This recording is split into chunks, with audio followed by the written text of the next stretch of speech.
Allez, bonjour à tous, j'espère que vous allez bien. Aujourd'hui, on va faire une analyse complète sur l'IR protocole. Donc, analyse fondamentale, analyse technique. On va surtout parler si on a un cycle haussier, comme les précédentes cryptos que j'ai faites, quels sont des targets réalistes à venir chercher. Je vous dirai si, selon moi, c'est un projet qui est sous-évalué, surévalué. Alors, on va surtout se concentrer sur la partie technique, parce que c'est vrai que d'un point de vue fondamental, c'est pas un projet que j'ai analysé de fond en comble, d'accord. Alors, pour faire simple, NIR, ça va être quand même une blockchain layer 1 qui fonctionne en proof of stake, et son but ça va être l'adoption du web 3.0 parce que c'est une blockchain qui a une bonne scalabilité tout de même, et voilà, donc c'est un layer 1 qui permet la construction d'applications décentralisées. Maintenant, ce que j'aime pas sur ce type de blockchain, c'est que c'est une blockchain, ce qu'on appelle une blockchain monolithique. Vous avez deux types de blockchains. Les blockchains, comme j'ai dit, ce qu'on appelle monolithiques, et les blockchains modulaires. Une blockchain monolithique, ça va être une blockchain qui cherche à tout faire. C'est-à-dire stocker la donnée, gérer l'exécution des transactions, gérer le consensus, etc., etc. Une blockchain modulaire, ça va se concentrer et se spécialiser et laisser les autres blockchains se concentrer sur le reste. Un exemple, Ether 2.0, pas Ether d'avant, mais Ether 2.0 est une blockchain modulaire. Celestia, TIA est une blockchain modulaire. Donc pour moi, au vu de l'évolution de l'écosystème crypto, on penche plus à arriver sur des blockchains modulaires que sur des blockchains monolithiques, et NIR Protocol est une blockchain monolithique. Alors, rien ne l'empêche plus tard par la suite de potentiellement passer sur une blockchain modulaire, mais actuellement ça reste une blockchain monolithique, ce qui pour moi, voilà, blockchain monolithique, pourquoi pas pour en 2017, 2020, mais maintenant, pour les prochains cycles, pour moi, je pense que les blockchains modulaires seront beaucoup plus intéressantes. Voilà, ça c'est clairement mon avis. Après, je dis pas avoir la science infuse, tout est défendable bien entendu, chacun a ses propres convictions. Mais voilà ce que vous devez retenir d'un point de vue fonda sur NIR Protocol, une blockchain en layer 1 qui est en proof of stake, où son but c'est la construction d'applications décentralisées, et voilà, son but c'est l'adoption du web 3.0. Ça c'est d'un point de vue fonda, donc voilà, vous allez me dire, bon, ça reste un projet assez classique, qui a pas mal de concurrents, et c'est la vérité. Maintenant, on a quand même connu un bon retracement. Juste d'un point de vue market cap, on est classé combien? Alors il a dû bien prendre. On est 19e, avec un market cap de 7 milliards. Alors, juste d'un point de vue retracement, on va checker ça. Alors, on a une très bonne confluence au niveau des 0,382, au niveau des 8,5$, puisqu'on a ici la ligne de goût de notre structure de top de marché. Ici, on a un M-top. Sommet, creux, sommet plus bas que le précédent, break ici, creux plus bas que le précédent. Donc on a une structure de top de marché, on a inversé notre dynamique qui était haussière ici avec des creux et des sommets de plus en plus haut, et on peut avoir ici un pullback au niveau de notre ligne de coup, donc c'est un niveau technique qui est intéressant pour les vendeurs pour chercher à défendre ce niveau-là. Ensuite, on aura notre zone de rechargement de short, surtout la zone des 0,118 qui est également en confluence avec une bonne zone de résistance. Les 0,786, on n'a pas un niveau important, c'est surtout les 13$. Pour moi, si on break les 13$, on aura de grandes chances de faire un nouvel ATH. Si on fait un nouvel ATH, on met des extensions de Fibonacci, et ça nous donne une target entre les 100% d'extension et les 118, d'accord, qui est une target de prise de profit. Alors, on n'a jamais le top parfait, le but c'est tout simplement de prendre des profits sur la montée, et là on a, selon moi, une target réaliste. Je pars du principe où si on a des cryptos qui font des nouvelles ATH, des nouveaux ATH, ces extensions Fibonacci s'activent, hein. L'extension 118-100% s'active uniquement si on fait un nouvel ATH. Donc si on a un marché qui pump bien et on a des cryptos qui font des nouveaux ATH, pour moi, les targets réalistes, c'est les 100% 118 d'extension, sans partir dans des targets stratosphériques. On va pas parler de 100, 300$ ou autre, hein. Pour certains c'est peut-être des targets, mais le but c'est de voir des targets tout à fait réalistes qu'on pourrait aller chercher. Je vais regarder d'un point de vue market cap ce que ça nous donne. Alors on serait à peu près sur un x5, voilà, x5, x6, x5 pour aller chercher ces targets là. Actuellement on a 7 milliards de market cap, donc ça nous fait un market cap aux alentours des 35 milliards. Équivaut à un XRP. Équivaut à un XRP, alors on part du principe qu'on a un bon bull market et que les cryptos pumpent bien. Est-ce que c'est un market cap qui est réaliste? Après, comme je dis, je ne serai pas assez précis parce que je ne connais pas à 100% la valeur de NIR Protocol d'un point de vue fonda, Après, ça reste le genre de projet qui m'intéresse pas spécialement à l'heure actuelle, et je ne pense pas qu'il m'intéressera dans le futur. Donc est-ce que je vois vraiment un NIR aller chercher du 35 milliards de market cap? J'ai un peu du mal. Il avait fait combien de market cap au dernier cycle? Parce que ça, faut voir s'il y a eu il y a eu de l'émission de tokens. Vous voyez, il y a une petite émission de tokens, alors qui est légère. Quoique, on en a une petite quand même. On va checker ça. Je vais vous montrer ça. Et on peut regarder ça comme ça. Hop, ici on met le prix.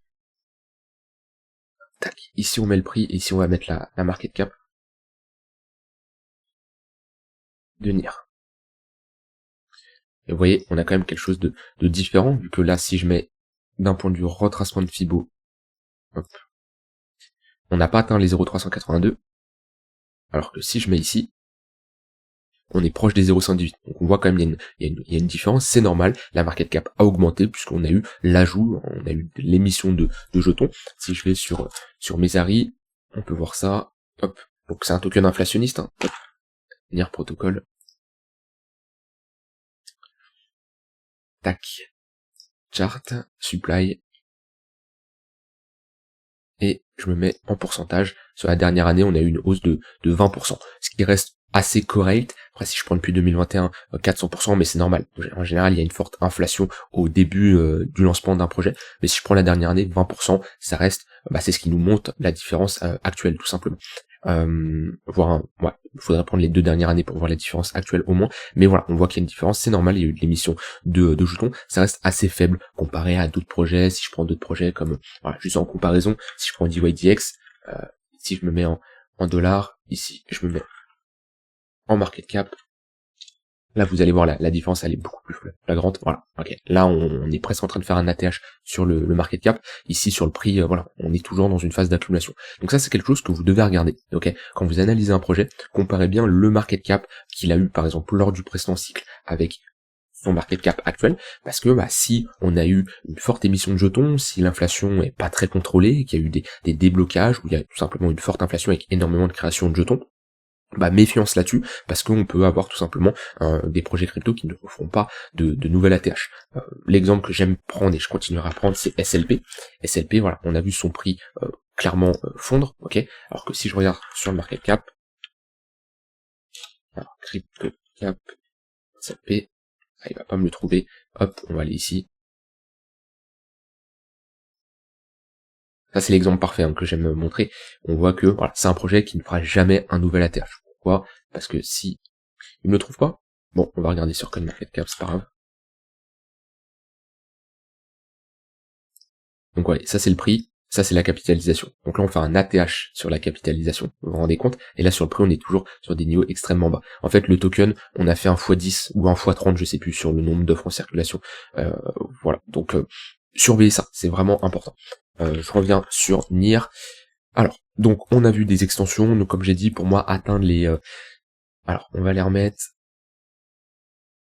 Ouais, les 1,118, pourquoi pas. Après, pour moi, on serait sur des targets où on serait surévalué. En tout cas, quand je dis surévalué, c'est pas le projet ne peut pas y aller, c'est impossible qu'on y va. C'est juste que, en fonction de mes convictions, en fonction de comment je vois le marché évoluer, c'est pas un narratif qui m'intéresse, tout ce qui tourne autour de NIR Protocol. C'est pas pour ça que le prix ne peut pas y aller. Ça me surprendrait d'avoir un NIR qui va chercher ces niveaux-là. En tout cas, moi, je ne parierais pas sur un NIR qui va chercher ce niveau-là. Maintenant, je peux me tromper, on peut avoir un excès, et pourquoi pas aller chercher cette target-là. On peut pas savoir à l'avance le marché, comment il va évoluer, mais voilà, pour moi je suis pas convaincu par ce genre de projet lors du prochain cycle. Maintenant, d'un point de vue technique, ça c'est clean ce qu'il nous a fait. Alors l'entrée elle était pas facile.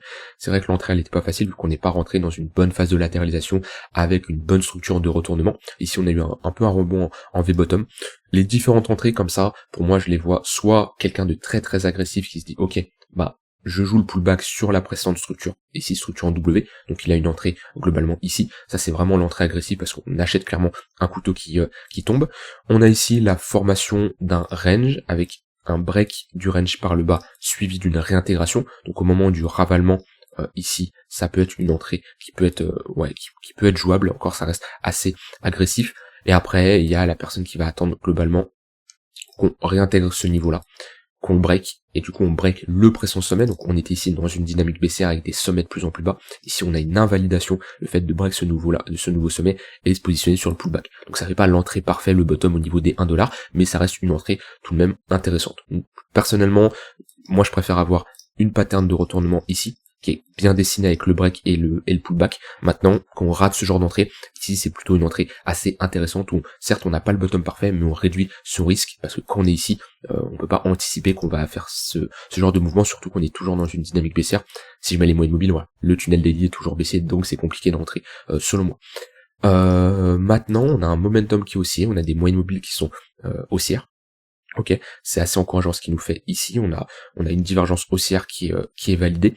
On a un momentum qui est bien bullish, et voilà, comme je l'ai dit, on a vu les prochains niveaux, hein, les 8,5$ et les 13,5$. Ça c'est les targets d'un point de vue retracement.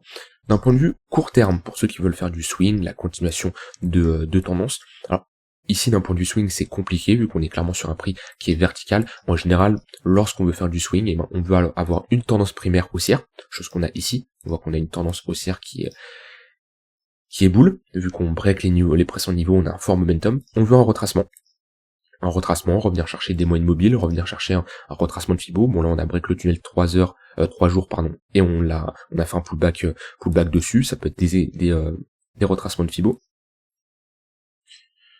Ici on était vers les 0,5, on n'avait pas le retracement parfait, mais globalement détermine une zone de localisation. Certains ça va être le précédent niveau de support, qui est ici, vous voyez, entre ici et ici, il n'y a rien du tout, on revient chercher le précédent niveau de support, et ensuite attendre un retournement, avec ici une structure de retournement.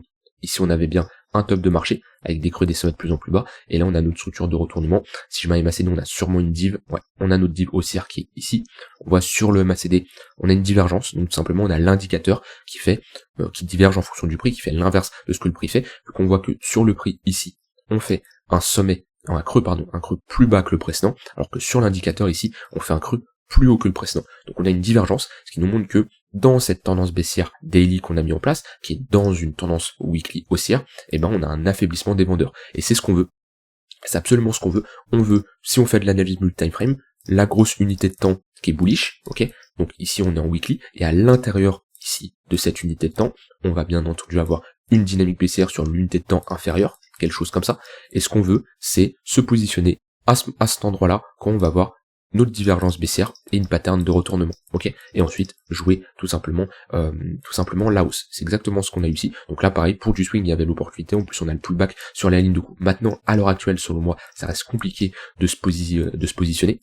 Un niveau que je surveillerais, on a ce précédent niveau là, si on vient le chercher. Maintenant pour le moment c'est pas le scénario numéro 1 vu comme on est boule. Donc l'idéal c'est, pour ceux qui font du swing, après on parlera ceux qui font de l'intraday, arriver dans une phase où on va instaurer un top. Ça on peut jamais le prévoir à l'avance, d'accord. N'anticipez pas un top en disant je short, c'est une connerie. Laissez courir le marché, prenez vos profits sur la montée si vous êtes déjà dans le train, et sinon attendez un retracement, arrivez à une phase où on a exactement la même chose qu'on a fait ici, hop, et voilà, quelque chose comme ça. Alors je dis pas que ça va se produire exactement de la même manière, mais arriver à une phase où on a tout simplement une structure de retournement de marché, avec des creux des sommets de plus en plus bas, revenir chercher un niveau de localisation qui est assez intéressant, que vous estimez intéressant, et dans cette zone de localisation, avoir un affaiblissement vendeur et une pattern de retournement. Voilà pour les swing traders, ce qu'ils chercheraient plutôt à avoir.